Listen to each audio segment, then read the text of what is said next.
today we have the honor to have Yulia Kusarenko in our midst, and she'll be talking about the art and science of managing stakeholders. Now, I know there are different kinds of stakeholders, and sometimes one solution does not fit them all, but we're going to learn all that from Yulia today. Some of the learning objectives for today is going to be the ability to recognize different types of stakeholders and their needs. Also, how to learning how to vary our business analysis approach depending on the stakeholder that we are engaging. And also, Yulia is also going to summarize the do's and the don'ts of stakeholder engagement. Yulia is the author of the book Business Analyst, a Profession and a Mindset. That's a very interesting topic. If you've not read that book, I would advise you get it on Amazon. She's a conference speaker, she's a consultant, and she's also a corporate trainer. She's the owner of the Why Change Consulting Inc.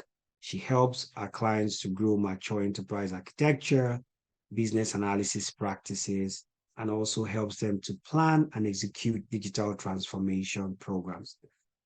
Yulia is a professor of business analytics at Humber College, and she encourages our students to look for ways to solve business problems using analytics.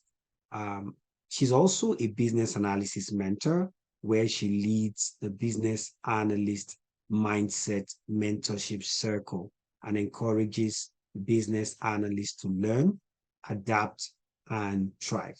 So it's a very great honor to have Yulia in our midst, and I will hand over the webinar to her so we can learn. Thank you so much, Yulia. Thank you so much, Harry, for introduction and for the invitation. And nice to meet you, and Ronnie, and welcome, everyone. It's a pleasure to connect with many business analysts from Canada. I know I attend a lot of webinars and conferences, but more often it happens to be in the United States, maybe because it's bigger.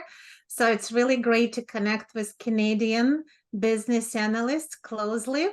And today we'll talk about stakeholders, because whatever we do, we work with human beings, and that's a big part of our job. So let's chat about how do you handle it. So I'm trying to make sure that I have my screen shared, and hopefully you can see it now. Yeah, but yes, great. It's in presentation mode now. Awesome. Perfect. Wonderful. So really, I mean, why is it art and science? You probably agree with me that not everything is clear cut, and you need to have some methods, you need to have tools and techniques, but you also need to have a bit of a gut feel and just human understanding of how to deal with human beings. So while we are starting, if you don't mind, if you still have your chat open, put in the chat, what do you think is the biggest challenge, for example, for you working with stakeholders, or maybe a recurring challenge, or something that you're looking forward to, solving? And what is it that troubles you? Because we know that it's inevitable that we have to work with stakeholders, but sometimes they get on our nerves, right? Or sometimes they don't necessarily collaborate in the way we expected them to. And as in this picture, it looks nice, but it's not always this committed and this organized. So feel free to share your pain points about managing stakeholders. And I see a few: commitment and knowledge, convincing stakeholders that they are valuable to the process so that they give you more of their time, right? Managing difficult stakeholders, just like dealing with difficult people in general. So feel free to add some, and as we go through, I'll also share some of my stories, but I think we have to really acknowledge that this is always going to be part of a daily challenge. And sometimes we come home from work and we're just emotionally exhausted from dealing with difficult people, right? It happens. And you wish you could just be rational and solve the problems normal way. But yes, you also have to deal with people. So Harry already introduced me. If you're interested in my book, you can find it. A lot of the ideas from today are also taken from the book, and I keep adding to it various stories and anecdotes from my life. So what's the big deal about managing stakeholders? There is just so many cases where people don't act rationally, right? Someone thinks that a business analyst is just an IT person or a secretary to take notes. Or stakeholders don't necessarily want to support. They say, well, you guys are on the project, you have to do it. Why do you need me? I really relate to this one, especially maybe because I'm also female, that sometimes wherever you attend the meeting, everyone expects that business analysts should take notes because they are often the note takers. Your SMEs sometimes ignore your meetings because they're too busy and they're not sure why the project is important. Or tell me if anyone ever had this challenge where your stakeholders didn't want to review the requirements, or they didn't understand why do they have to review them and provide you with feedback, or they are too busy to read documents or review backlog user stories. Sometimes you're told that what you're doing is too high level or it's too detailed. You can never get it right with some people, right? There's just this situation where you are feeling that whatever you do, someone may be unhappy or someone may disagree with you. And the important part, and what we need to take away today, is we shouldn't take it personally. It's not about us. It's not about the world against us or stakeholders that don't understand us. Often it's about those stakeholders either feeling insecure or not being sure what they're supposed to do, or being afraid that they're making a mistake. And we have to figure out how to help them and be a little bit of their therapist and their friend and hold their hand, even though sometimes it's not easy. Yeah, and I see some other comments in the chat about getting stakeholders to separate their needs from wants, and trying to be open with you with what is really important and really mandatory versus what they need.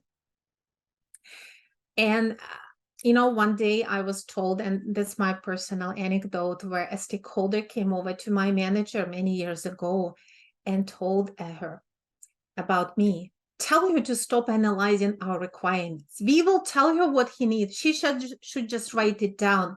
And I still remember my feelings for her, because I thought I was doing my job and someone just told me, hey, stop analyzing it. We don't need your analysis. So these things happen. So when we are doing business analysis, sometimes we have to deal with stakeholder resistance, right? They may be against the project, or they may be against some part of the project, and they're actually not cooperating with us. We may have to deal with distrust in the project, distrust in the idea, or distrust in your analyst's abilities to understand what stakeholders need. We face lack of support all the time, and you mentioned it, the time, commitment, readiness of stakeholders to join requirements workshops, review things, provide you with information, support your work. And also these misplaced expectations about business analyst role. Sometimes it's hard for us to do our job because our stakeholders are not sure what are we there to do. And they don't really share with us in a way that helps us to do our job of analysis, not just of writing things down, but of actually doing business analysis. So if you just step back for a moment and just regroup, who are your stakeholders? Who are the stakeholders? So when we analyze business requirements, we are analyzing how to transition from current state, from whatever problems need to be solved, to future state. So this gap that we need to cross from current state to future state, we call that gap change. So when we talk about stakeholders, we really should think of them as stakeholders of change. So all of those people, anyone who is involved in change, who is influenced by change, who is interested in change, who is impacted by it, all of those become our stakeholders, and we have to work with all of them. How do we find them? Discovering these stakeholders of change sometimes is a result of asking many questions, like who asked for this change? Who needs the change? Who is going to benefit from this? Who will have to do more work? Don't forget those, right? Because sometimes we forget people that are impacted negatively. Who will have to do less work? who will have to change how they do work today, who is responsible for success of the initiative. And those may not be people who necessarily provide us with requirements, but they want to make sure that the project hits certain success metrics. So you have to keep them happy and keep them appraised. And also maybe these are the people who will back you up as needed. Who is accountable for complying with rules and regulations? This is another area where we sometimes miss stakeholders, and then those stakeholders come late in the project, and the project may be in trouble or delayed because we forgot to check with those who know about the regulations and constraints that we should follow, who influences the acceptance of the proposed changes. So this is another interesting area where maybe there is a group of stakeholders that are not necessarily going to use the solution directly, but they will have a say in terms of acceptance and in terms of adoption, right? So whatever we do, again, we have to keep the expectations in mind. Who is accountable for implementing the change? So these stakeholders will actually be executing the tasks, and they need to know what to do. And who carries the risk if the change fails? And this last one, and going back to difficulty of dealing with stakeholders, and sometimes about politics as well, is if there is a person who puts their reputation at stake when a certain project gets launched, those people sometimes really risk their reputation by supporting one initiative versus the other. And those are the people who really can't afford for it to fail. So again, you have to know who those people are. You have to work with them and do your part. But again, also you have to know who you need to go to if you're encountering a problem, or if you believe you discovered something important or something that may put project at risk. So these probably are not exclusive to business analysts. Project managers will have a similar perspective. But I think my main point here is that sometimes we look at stakeholders a little bit too narrow, and we have to expand our field of vision. Otherwise, we may miss someone, and then it may be a big mistake. So when we look at that stakeholder circle, all of those people that a business analyst has to work with, think about clients and subject matter experts and the sponsor of the initiative, but also think about people on your team, maybe your developers and your program directors and IT directors and QA leads and solution engineers. Your functional manager may be a little bit of a stakeholder because they're interested in your success. There are people like business delivery leads. Often there are people at business who are accountable for implementing and adopting changes. Even if they don't provide requirements directly, they may have certain needs from the adoption perspective. So really that circle is pretty big. And feel free to add if you think I missed anyone. So with these stakeholders, we need to, of course, understand who needs what and classify them.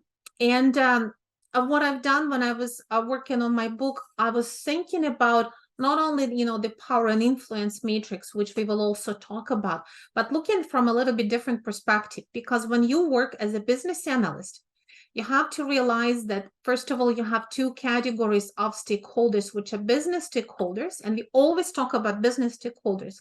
But there are also solution stakeholders. So those are the people who are getting together to deliver the solution, and then they go on to work on something else.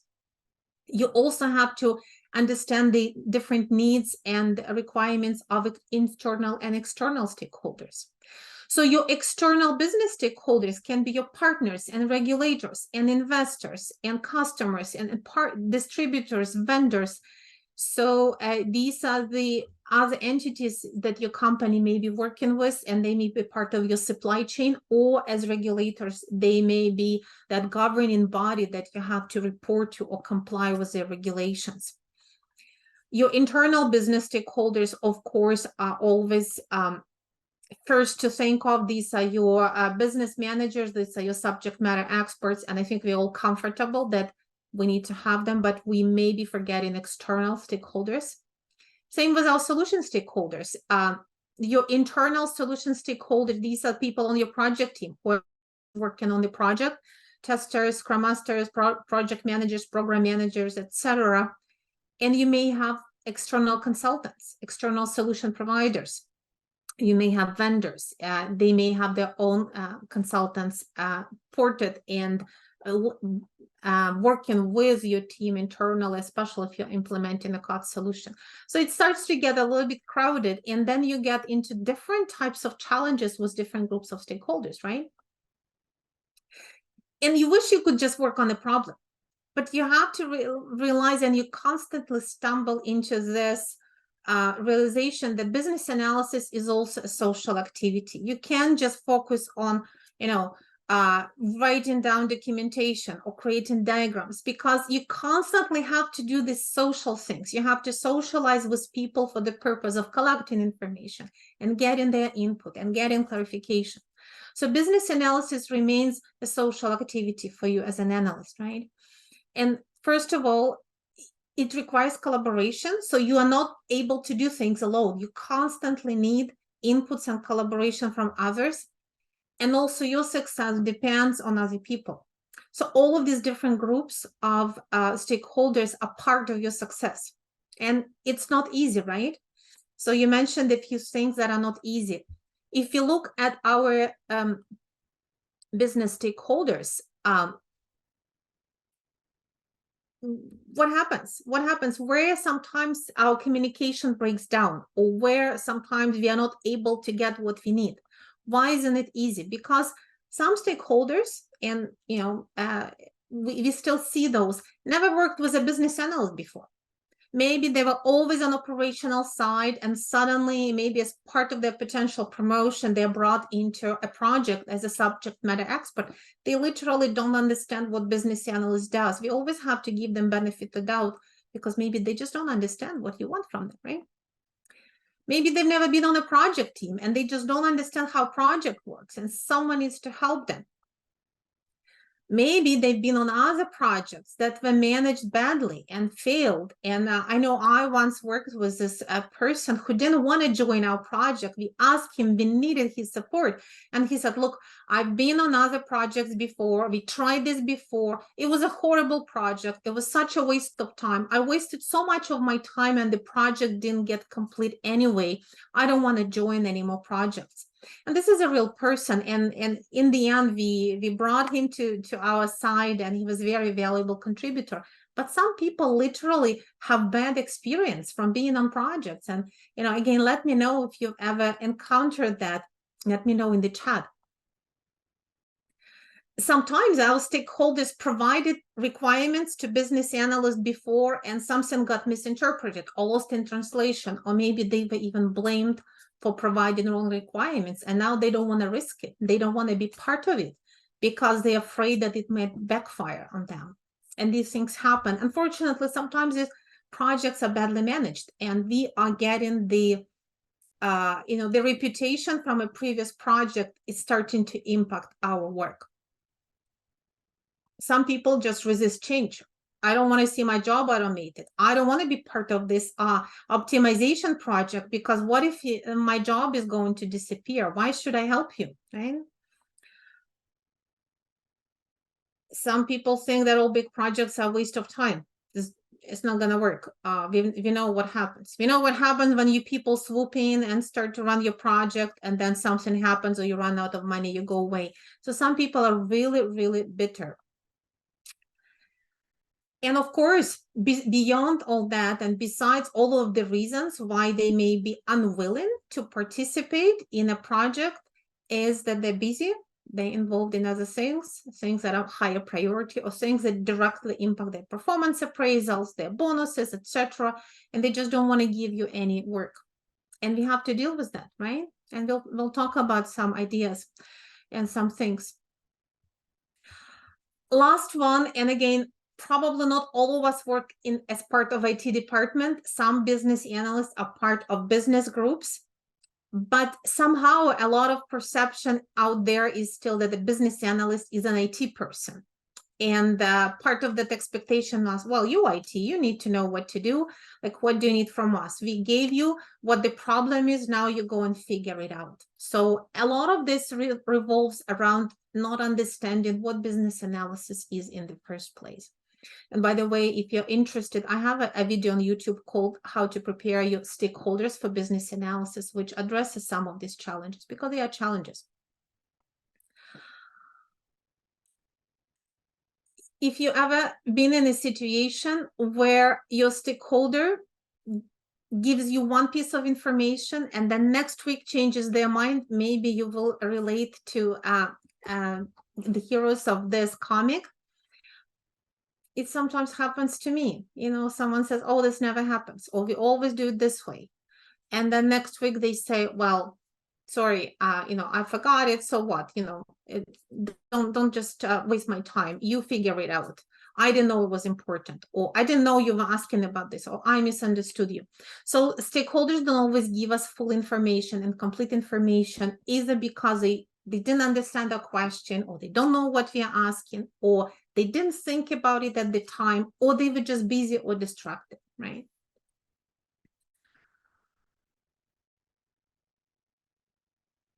There's another situation, and that is a little bit similar to what I described before. If you're trying to analyze a requirement and you're asking questions, especially, you know, those why questions, what are you trying to achieve, or why do you need this feature, or explain how you would use it. Sometimes stakeholders say, hey, don't analyze my requirements, you're just here to write them down, and you're wondering how you can actually do analysis and do your job. So definitely, I know I'm still talking about challenges, but before we go to the next steps and things we can do, and I'm always happy if you share, there's also challenges with solution stakeholders, with the project people, right? We don't always see eye to eye with solution stakeholders either. Sometimes they're just impatient and want to get on.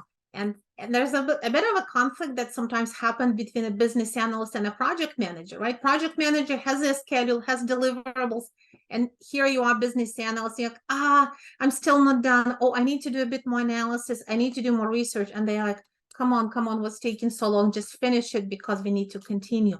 So sometimes you have a conflict of interest in terms of timelines. Your stakeholders on the project team sometimes had bad experiences with other analysts, and they may have a little bit of a prejudice. There's all that pressure to deliver that I think impacts business analysts a lot. I know later in the project, people on quality assurance sometimes have this challenge where, you know, everyone is delayed, and then quality assurance has to be done faster. But with business analysis, sometimes that pressure to deliver, pressure to start moving, pressure to start producing things sometimes impacts your ability to research and collect information and do analysis. So our own project sponsors may be actually doing this to you. Notorious challenge of someone promising a deliverable too early before you even completed your analysis, and then whatever you find out that really isn't aligned with that promise may get shut down.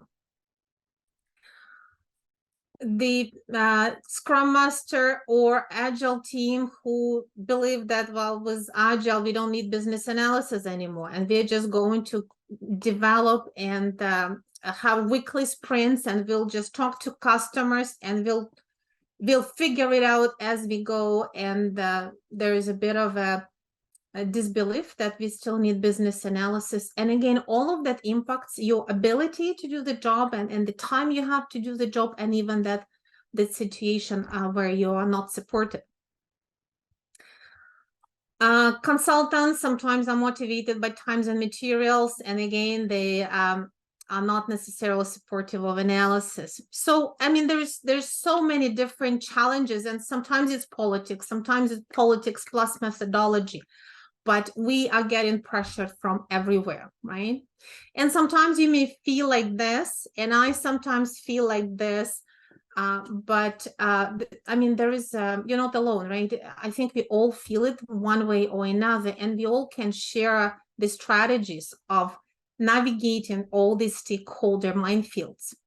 So a few things that you need to do. Build trust with your stakeholders, especially with those who had negative experiences before, how they can trust you and work with you. Overcoming the resistance of a stakeholder, getting support from your stakeholders, getting them on your side and actually actively working with you, and managing expectations about your roles, which allows you to do your role better. So how can you do all of these things? Well, first of all, you wear many hats. You as a business analyst have to multitask and have to use various approaches because, again, you're dealing with human beings. So you are a change agent, right? You're constantly persuading someone, encouraging them, helping them to understand what the change about. And that applies to analysis and also applies later on to various activities related to adoption and training and change management. So you're basically constantly promoting, right? You're like an influencer and a PR agency in one, because you hopefully you understand the big picture and why change is required. So you're gonna play that role of a trainer and consultant. You have to be a leader, even though you don't always have authority, right? So you have to lead the people subtly. If someone is more senior than you, how you can do it politically correctly and without them even realizing, and maybe making suggestions. Be a diplomat, right? That diplomacy is always there, and it's hard in project environments. It's hard under pressure. It's especially hard when your customer is not right. And again, I don't know if anyone ever experienced that, where your customer comes to you, and feel free just to say yes in the chat if you experienced it. Your customer comes to you, and instead of explaining their requirement, they come to you with a solution. They say, this is what I want, and they give you the description of that solution. And after some deliberation or analysis, you start to realize that that's not a good idea, or it's not going to work. So basically, you are in that situation where your customer is not right. But of course, you cannot just come out and tell them that that's not a good idea. You have to find a diplomatic way to do that, right? You have to give them suggestions. You have to give them different alternatives and help them save face and help them decide that this is their own idea. So again, that diplomacy sometimes is hard but necessary. Sometimes your executive sponsor is not going to be right. And I'll tell you another story. Yeah, been fed solutions by stakeholders many times. Yeah, it happens all the time because, again, stakeholders are limited sometimes by their ideas of how software should work, right? They're just so used to that particular style of software or that particular application. Then every time they have a problem, they see the solution in the lens of what they already know. And yeah, Harry says he's been there. Yeah, proposing a solution that is looking for a problem. Absolutely. I've been there too. And you know what is the worst? The worst at all. And again, you don't have to tell me if you don't want to, but again, happened to our project team. When you are in a big meeting, in a boardroom, reporting to your executive sponsor, you are describing, where you are, this is what we know, this is what we don't know, these are our challenges, this is what we've done. So you're providing a very maybe status with a demo. And then your executive sponsor, who may not actually follow all the details, right? They're just kind of up there. They'll just say, I know what you should do. You should do 1, 2, and 3. And everyone goes quiet, right? And sometimes everyone will go quiet because, again, that would not be a good idea. That would be just, it's just sometimes people who have a lot of power, they feel that they always have to propose things. They always have to provide leadership, even if they don't necessarily know the background. And sometimes they may end up giving you direction, which is not really the right one. And now what? Now what do you do? The whole team heard it. You got direction from your sponsor, and everyone is thinking quietly, uh-oh, what are we gonna do now? So these situations happen, and sometimes you have to find a diplomatic solution out and use your analysis skills to, present alternatives or present pros and cons and kind of lead your powerful people to the right solution with them, even realizing that they're being led by you. So all of this diplomacy and being a mediator is not easy, but sometimes you have to do it.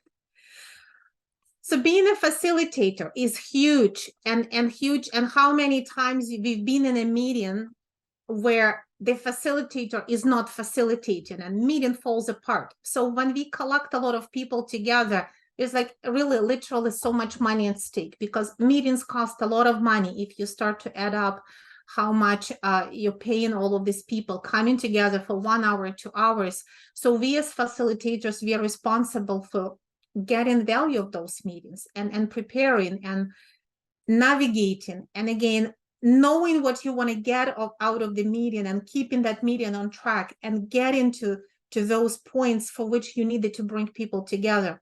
Because we don't want to have a meeting where we could just send out a notification, right? Or send out a status report. We really bring people together for meetings, especially as analysts. Often it's for thinking meetings, right? For meetings where you need people to analyze things, to get to the root cause of the problem, to try to investigate different factors that impact whatever business problem is being analyzed. So you need people to think together. You need to prepare them. You need to manage them. You need to help them think. And that's that art of facilitation of an analyst, which is frankly very different from a facilitation of someone who's just leading a status meeting, right? It's about thinking and analysis. So I know I'm talking a lot about this, but I think that wearing of many hats and keeping all these hats around us is really what business analysts do more than anybody else on the team. So you listen, you influence, right? You deal with sensitive issues. You may deliver bad news, and you manage those relationships, and you hold everybody's hand, right? And sometimes I say, when I do my mentorship circle, I sometimes say, look, reality is, if you don't like working with people, you should not be an analyst, right? You can't be just a business analyst and only do analytical part. You cannot do without people.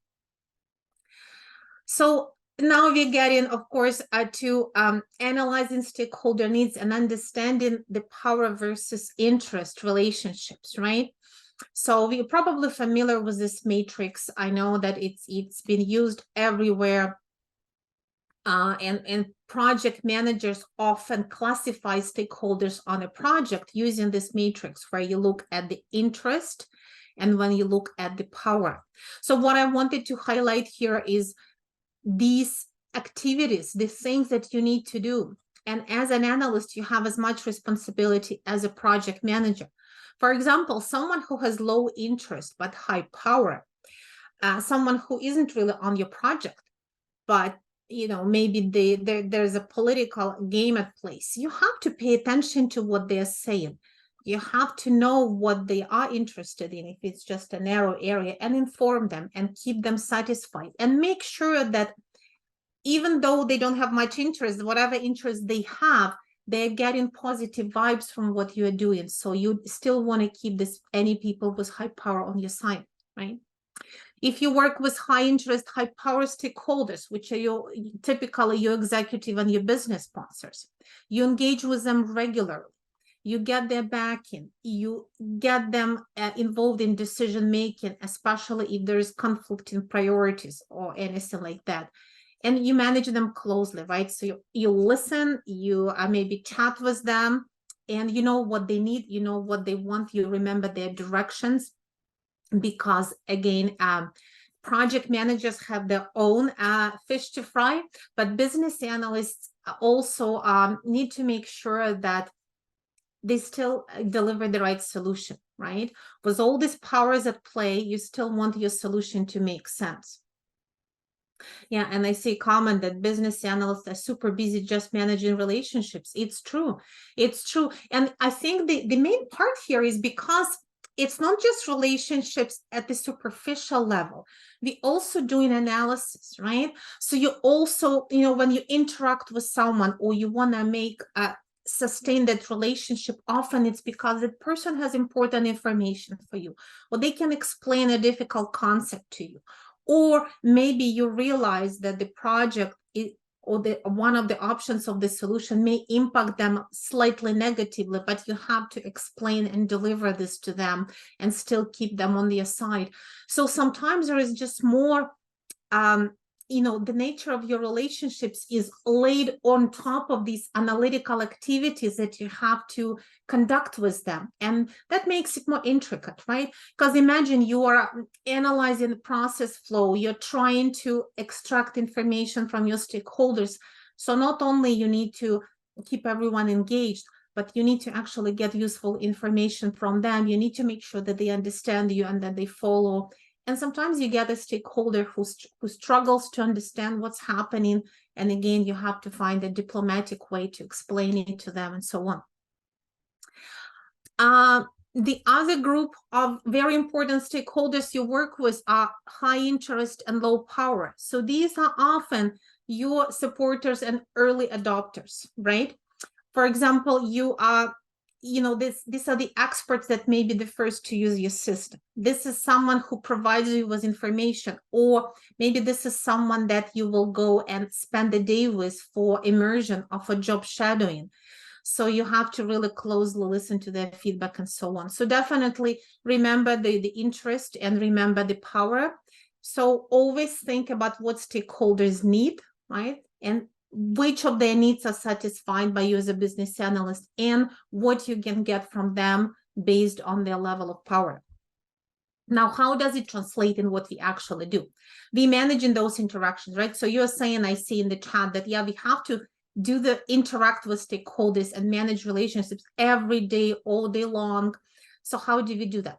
We facilitate meetings, right? And that's an art in itself and requires so much preparation. And please, practice facilitating those meetings, take them up, because it's difficult, and facilitating thinking meetings like analysis workshops is 3 times as difficult, but that's like huge part of your success.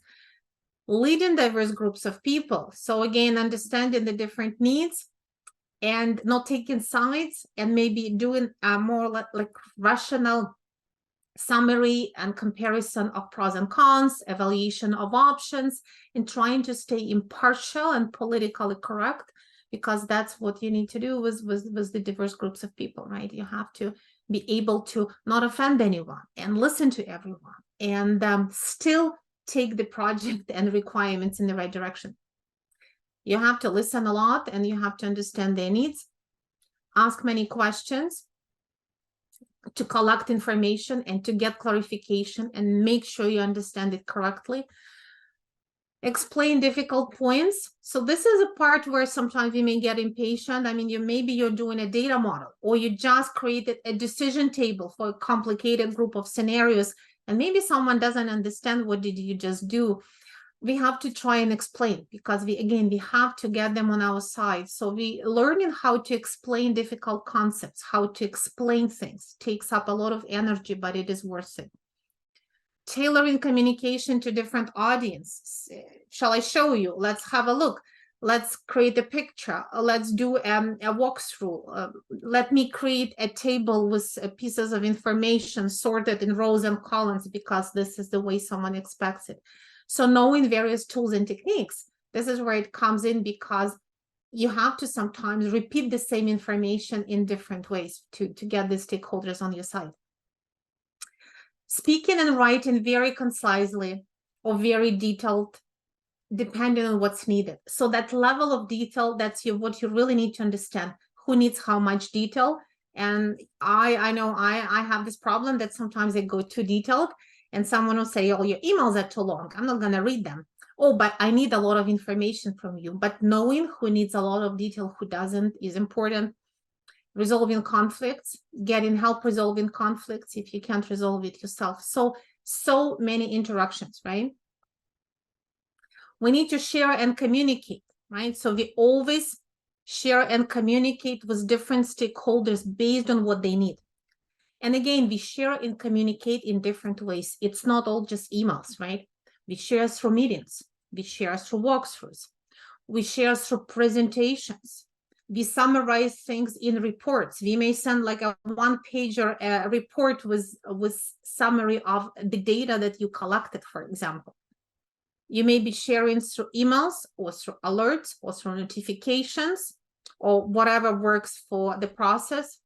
You may be sharing through communities. And I think that nowadays with after COVID, with adoption of Slack and Teams and all these other communities, it became more mainstream, but making sure that all the working documents are always accessible. You never want your stakeholders to be in a situation where they're looking for requirements draft or they're looking for your diagram. If you just created a diagram with them 3 days ago, it has to be very easy to find, give them links, make it all self-explanatory, put it in the right place, put it right on that homepage, because that's where you build trust. If I, as a stakeholder, gave you information and you put it somewhere and I don't know, where did it go? Did it go into a black hole? I may not trust you as much next time, or I may not be as willing to share information with you. So sharing everything you create, again, is part of that building trust. Doing demonstrations, let me show you, or let's have a look together, or let's see how is it going, or let's look at this table, let's look at this dashboard. And doing these demos is huge way of communicating. Personal contacts. So I bumped into you next to the coffee, we just had a quick chat, and maybe I'll ask us a little question, a tiny question. I sometimes resolve requirements questions just by these hallway conversations. It doesn't always have to be a meeting. It doesn't always have to be, a big deal. You happen to talk to someone, well, you could talk. You will know after a while, people, who is willing, who is not willing to do it. So finding these different ways of communication is really, really huge. And again, it takes practice and it takes knowing people. We apply our BA mindset, right? So like for me, this is my favorite topic, of course, BA mindset. Like, how do you think and how do we address problems as business analysts to be successful? But I think a lot of points, a lot of principles of this BA mindset actually applies to how you find that right approach to your stakeholders. So leading and facilitating and focusing on your stakeholders' needs so that they know that you have their interest in mind, and being part of the solution, which means supporting them throughout the whole project, not just requirements. I've helped you with requirements, bye-bye, I'm off to my next project. No, being in touch with the project, even if you're not as directly involved, and helping with change management and helping with training and helping to build up materials that will help with adoption, and supporting business acceptance testing and monitoring changes and helping them decide how to manage change requests or changes in the functionality or influences and so on. So all of these, I think, principles of BA mindset are very much applicable to your relationships with stakeholders. If you're interested, you can download this poster for free. You can just use this little code or go to my website, whythischange.com, and you can get this BA mindset poster. And I do have videos and other materials on each one of them, but a lot of them are applicable. And this one, expect human behavior from human beings, right? You deal with people, you are dealing with human beings. They're not always rational, they're not always logical, right? Sometimes they get emotional, or they get protective, or they are upset if they don't think you respect their opinion, and you always have to calibrate whatever you're doing by that. So what do you do? If we were trying to summarize things that you should do, you have to wear many hats. You're not just a business analyst, you are a mediator, you are a diplomat, you are a little bit of a therapist, you are a trainer, you are an explainer, right? All of those are part of your business analysis persona. You have to focus on what they need, just like a therapist, right? What do they need from the project? What are their true challenges? And make sure that you recognize it and address it. You have to manage interactions. So different ways, phones, emails, personal meetings, etc., constantly focusing on quality interactions, because it builds trust.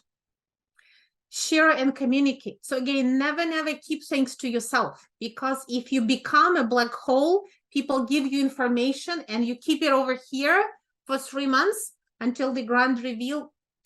It's very difficult to maintain that working relationship. When you share, and I know for me, I always, even if I have a draft, and even if my diagram isn't perfect, I will share it. I'm okay that someone criticizes it or tell me, Yulia, you didn't get this right, or you missed this box, or this is in the wrong place. I'm actually happy that they point out mistakes, because this is how I solicit their feedback. If I give them something 2 weeks later and say, please review it, they already forgot where is it coming from.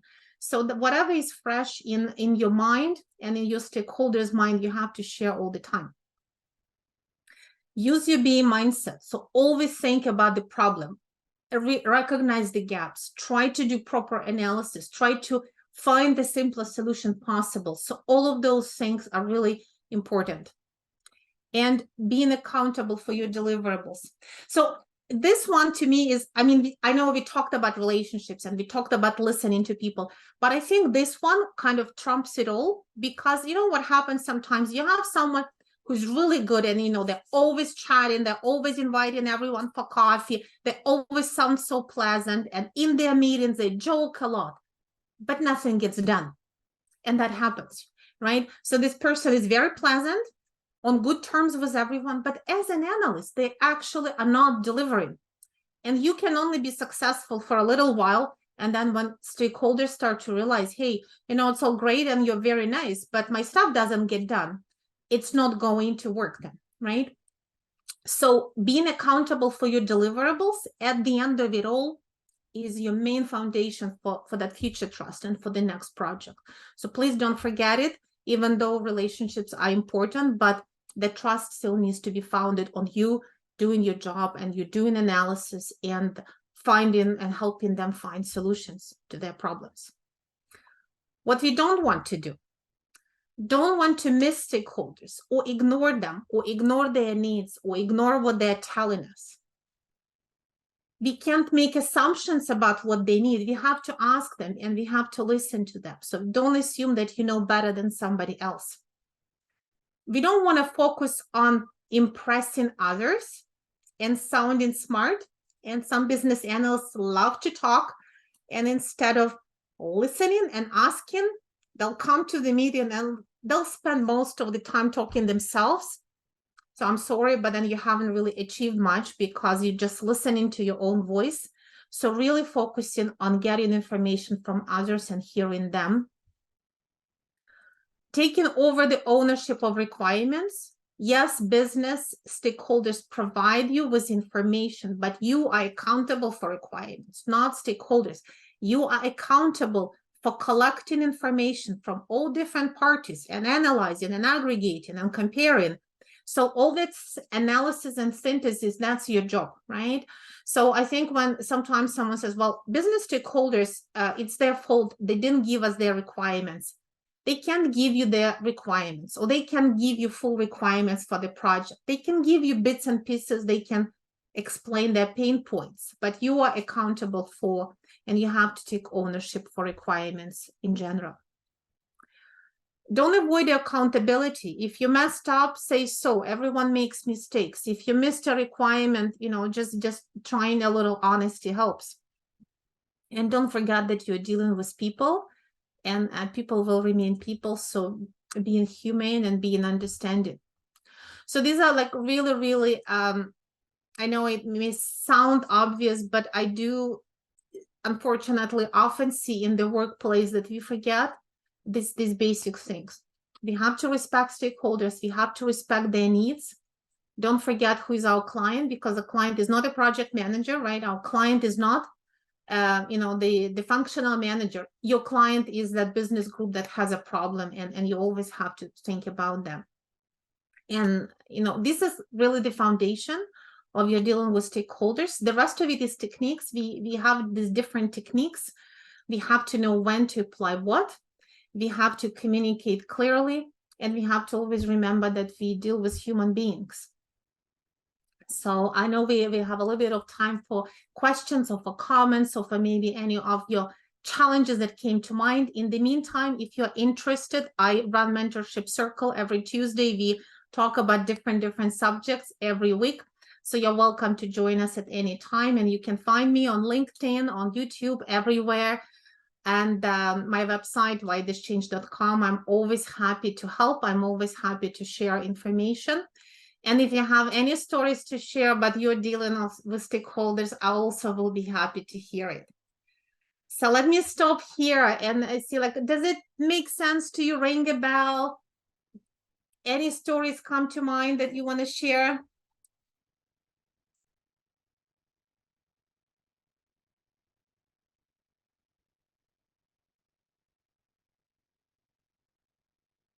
Questions, suggestions, ideas?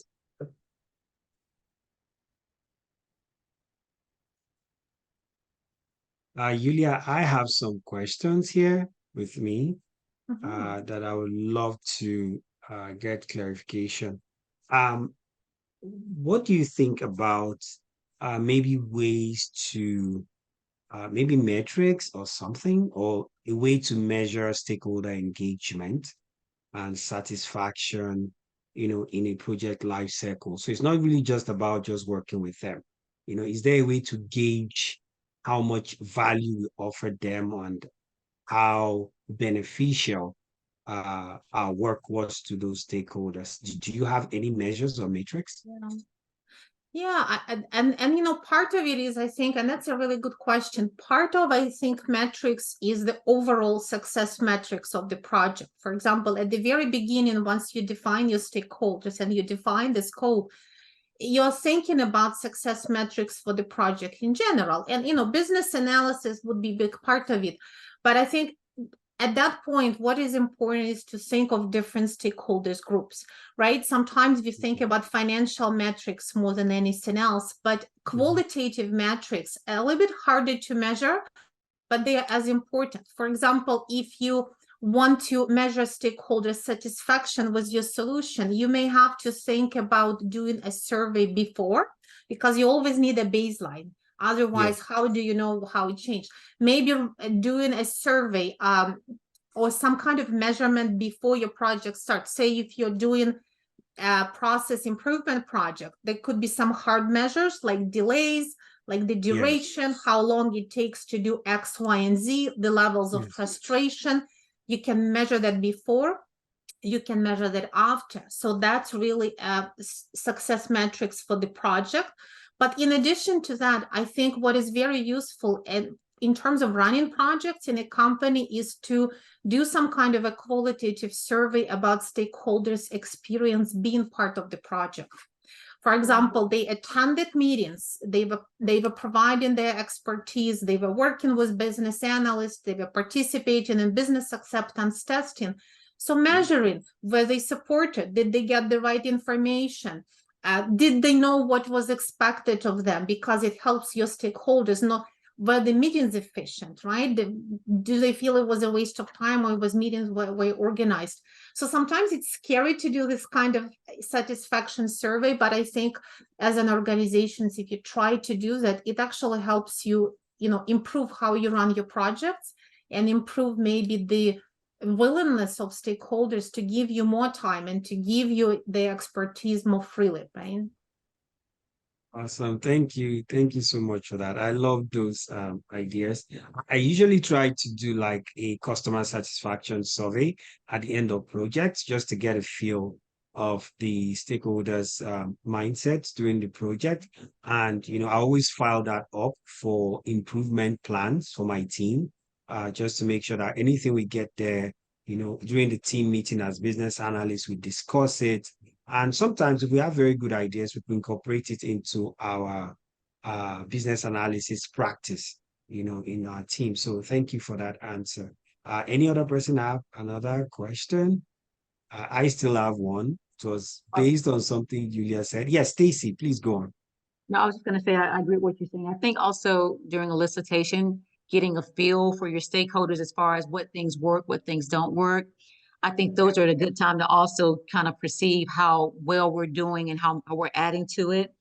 And I think when you open the door and you ask those questions, it does let that stakeholder know that you value their opinion, you value their input. So it's one of those things I think that brings about a teamwork type of mentality to where you're all working together. So it's not as if you're just trying to go in and tell them what to do or how it's going to be done, but you're also eliciting feedback as well. So I think that can be a positive thing there.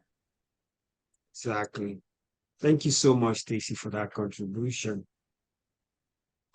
Yes, you can still post your questions. I have one again, and that one is related to, you mentioned something about Agile, and that sometimes in Agile framework, people just think that, well, you don't need a BA, it's not part of the stakeholders. So as business analysts working in either hybrid or Agile environment, how do we manage stakeholder expectations, in that environment, especially since business analysts or business analyst is not mentioned as part of the stakeholders in, for instance, Scrum. So how do we manage their expectations in that particular framework? Yeah. It's interesting how we sometimes we avoid using the word, but someone is still doing business analysis on agile teams, right? And even though we can say the whole team is doing business analysis, but it cannot be like that, because you do have teams with different expertise. And that's the whole point of having a team, right? That everyone brings something to the table. So I would say that, and what I've seen many times, even on officially agile projects, if you try to recognize who is doing most communication, so this is going to be someone who used to be a business analyst, or who still has in HR system, they'll have this role, because communication between project teams still needs to happen. Clarifying and figuring out this communication between IT and business, and researching and analyzing and collecting different opinions and comparing them still needs to happen. We may say that, okay, product owner is going to do all that. Product owner is going to figure it out. But product owners, let's face it, if they come from business, they need help, because you are basically empowering them to be the decision maker without necessarily them having these business analysis competencies. So maybe we end up, whoever is working with product owner more and helping them, these are the people doing business analysis. And honestly, I'm okay if you don't call their role business analyst. It's fine, as long as you actually do it, because it's still about figuring out what's the right thing to do. It's still about understanding the problem. It's still about making sure that there is shared understanding, right? That's another thing that business analyst does on the project. We don't just document requirements. We are responsible so that everyone on the team, business, IT, developers, testers, everyone has a shared understanding. Because I may write something, it's very clear to me, but Harry, you're going to read it and you understand it differently based on your context. And Beverly is going to read it differently, and someone else is going to read it differently, just because we are human beings. So making sure that we created this shared understanding, we all know what we are building. Someone still has to do it, right? Whatever you call them. Awesome. Thank you so much for that. Thank you. So I think it's just about being evangelists for business analysis, whether it's in Agile, we knowing our craft and also being able to sell the importance and part of what we do to the team. I think that really helps. Thank you so much, Julia, for that, for the answers to those questions. Does anyone have anything to add to that? I know we slightly exceeded by a minute, but I just want to give any opportunity to anyone that has something to add to that or a question. Not a question, but I just want to thank you, Yulia, for that little picture of all the hats, because quite often I get stuck with people telling me that's not your job. And I keep saying, that's what I'm here to do, like to help you facilitate. I'm here to help you get through. Yeah, all of these things. I'm here to help you do that. And it reaffirmed for me that I'm not crazy and that I'm actually doing what is common in BA world. So it's one of those things. I naturally have done it, but it's one of those things that quite often my management team or the sponsor or the stakeholders would say, no, we've got other people to do that. You just go back and play with your requirements. Yeah, and unfortunately, you don't always get that support, but I think it is a reality, because we often pick up the loose ends that nobody else seems to be able to pick up or doesn't have a competency to pick up, right? You're the glue, right? So you're the glue that starts to connect everyone together. because you're helping people communicate. So all of these things help people communicate in different situations and under different circumstances. I'm glad you like the picture. Thank you. Yeah, and it's a great picture. I love it.